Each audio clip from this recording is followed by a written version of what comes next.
On the rivers of Vietnam's Mekong Delta, water hyacinth grows almost year-round. It spreads fast enough that a stretch of canal can go from open water to fully covered in a matter of weeks.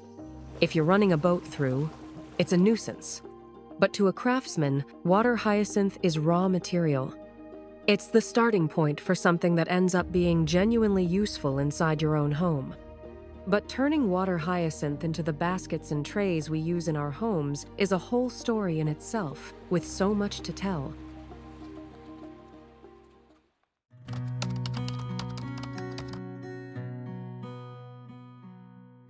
Once it's pulled from the river, water hyacinth can't go straight to the weaving frame. The stalks are still soft, still too weak to hold their shape. So the first step is drying it out in the sun, pulling the moisture from every fiber until the stalk shrinks down, turns pliable, gets stronger, and takes on that warm straw yellow color. Tiên là mình phải cần có cái nguyên liệu lục bình thì mình mới làm ra sản phẩm được. Thì cái nguyên liệu lục bình đó là xuất phát từ các cái sông, kênh rạch.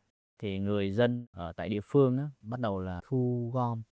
Thu gom thì bằng cách là mình sẽ chặt cái cây lục bình ở dưới sông và đem lên trên bờ phơi khô. Sau khi phơi khô 7 đến 10 ngày thì cái sợi lục bình nó sẽ khô và sau đó phát cho các nghệ nhân bắt đầu là tiến hành đan các cái sản phẩm lục bình.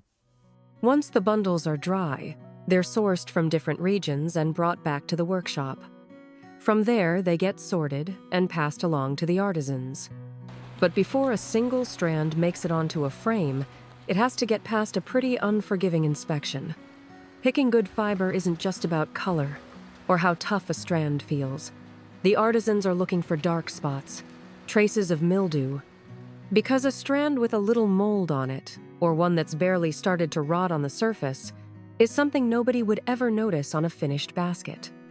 But a few months down the road, or a few years, once that basket has become part of somebody's home, that's the exact spot where it starts to fall apart. So experience here has nothing to do with how fast a pair of hands can move. It comes down to knowing when to throw a strand away. And that isn't written down in any manual. It's the kind of judgment you only build after years in the trade.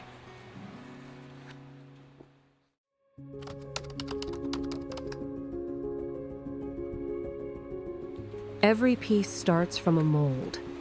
That mold sets the shape and the size, and it's what makes sure the first basket and the 1,000th basket look identical when they hit shelves on the other side of the world.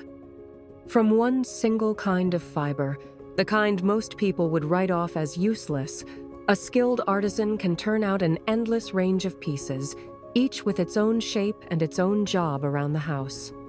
A small catch-all on the dining table, a basket beside the bed, a tray in the living room. And what gives each piece its character isn't only the silhouette. It's the way the artisan works the strands together. Some surfaces come out flat and even, like rows of little squares running into each other. Others build a run of diagonals across the body, or twist the fibers into raised ridges that wrap around the piece. Depending on how simple or how intricate the weave is, the time it takes to finish a single basket can vary quite a bit. With hundreds of pieces coming out every day, you'd assume there's some enormous machine doing this in a factory somewhere. There isn't. Every one of them is woven by hand, in homes out in the Vietnamese countryside, and each piece takes real time. These artisans work slowly, checking every detail, staying careful through every pass, because the goal is for the finished piece to be the best version of itself. Walk through one of these craft villages and you'll see grandmothers and mothers sitting under the eaves, keeping an eye on the grandkids with one hand and weaving with the other. The craft doesn't pull them away from everyday life. It's woven right into it. Cô làm tới đây cũng mười mấy năm rồi, gần 20 năm có. Cái lục bình này nói chung là đưa về cho bà con nông thôn làm, nói chung việc làm cũng ổn định đó.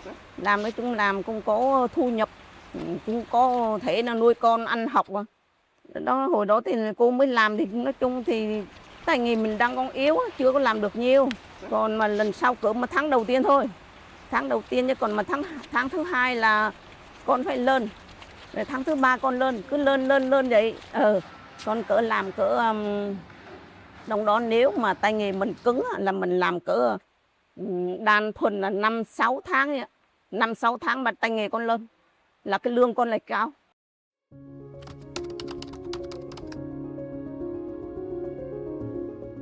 You can tell a beautiful handmade basket the second you look at it. But what determines whether it'll still be around in 5 or 10 years comes down to standards you'll almost never see. Consistency from one piece to the next. Durability over time. Care in the details, nobody's checking. After a piece leaves the artisan's hands at Terra Norah's workshop in Vietnam, it still has a long way to go. Cleaning, an adhesive dip, sun drying, killine drying, and trimming every loose end left over from the weave. Before anything gets boxed up, every piece is checked against the same benchmarks for shape, dimensions, and quality. Then the hang tag goes on. A desiccant packet goes in, and it's packed according to the requirements for that specific product line. Every packing method is designed to protect the piece across the thousands of miles ahead of it. That's how something made entirely by hand still arrives, with the consistency and the quality international partners expect. And that commitment gets backed up by independent verification. Our facility has completed audit and earned GMP certification in line with the requirements of Costco, one of the largest retailers in the United States. What those certifications confirm is that Terra Norah's production environment and quality control systems meet the demanding standards of the international market. But honestly, the certifications and the processes aren't the part we're proudest of. That comes later, the moment a piece leaves the container and starts a second life inside a customer's home.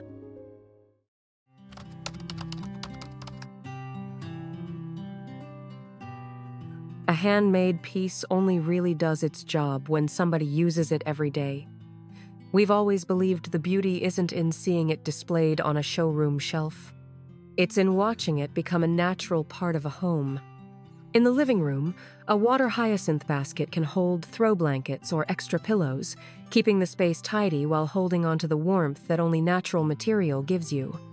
In the bedroom, it takes clothes, spare linens, or the everyday things you'd rather not leave sitting out without throwing off the balance of the room. In the bathroom, the same basket handles towels, extra toilet paper, or personal items, which keeps things neat without eating up much floor space. And for families with kids, these baskets turn into toy bins, book bins, catch-alls for all the small stuff. And they quietly teach kids to put their things away without anyone having to make it a rule. Plenty of customers go a different direction entirely and use them as decor in shops, hotels, resorts, and restaurants, where they bring in something warm, unpolished, and close to nature. That flexibility is exactly why a handmade basket never gets stuck doing one job. It adapts to different interiors, different rooms, different lives. Every Terra Norah piece starts on a river in the Mekong Delta. It passes through the hands of an artisan, gets finished inside a production system built to international standards, and eventually finds its place in a home on the other side of the Pacific. That's not just the journey of a product. It's the journey of the material, of the craft, and of the people who keep that work alive, one day at a time.